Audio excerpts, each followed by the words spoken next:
Un incontournable de la cybersécurité, c'est Jérôme Notin. Bonjour Jérôme. Bonjour Delphine. Je rappelle que vous êtes le directeur général du GIP, le groupement d'intérêt public ACIMA, qui est aux manettes de cybermalveillance.gouv.fr, également du 17 Cyber avec la police nationale, la gendarmerie nationale. Donc c'est vraiment j'allais dire un numéro unique. En tout cas, c'est un contact unique pour tous ceux qui ont l'impression ou sont convaincus d'avoir été victimes d'une cyberattaque. Très concrètement, comment on se sert du 17 Cyber? Rappelez-nous.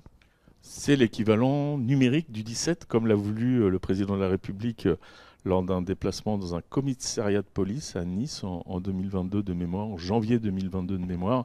Voilà, l'idée c'est de dire la menace elle augmente, l'État en propre ou à travers des structures qu'elle soutient est en capacité de proposer différents services en fonction des différents types de menaces. On a de l'hameçonnage, on a du cyberharcèlement, on a de la fraude aux faux conseillers bancaires.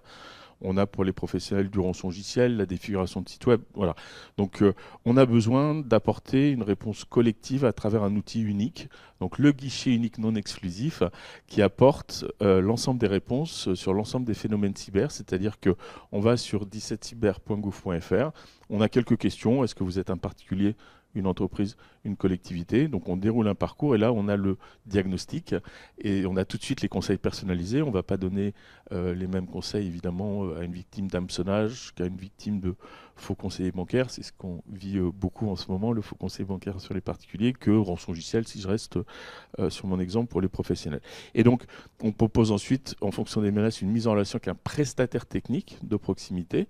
Et puis la grande nouveauté depuis 17 décembre dernier, c'est on propose également pour les menaces là aussi qui le nécessitent une mise en relation avec un policier, un gendarme 24 heures sur 24 pour l'aide à la judiciarisation. On a besoin d'une part de plaintes pour avoir des éléments techniques, le on étant le collectif, pour avoir des éléments techniques pour identifier les auteurs, donc les services d'enquête, et faire cesser l'infraction. Et puis je suis assez convaincu que la puissance publique n'a pas encore connaissance de l'ensemble des phénomènes et des conséquences des faits cybercriminalité, enfin cybermalveillance et cybercriminalité. Et donc j'espère qu'on aura plus de moyens lorsque nos pouvoirs publics auront pris conscience que ça a un impact majeur.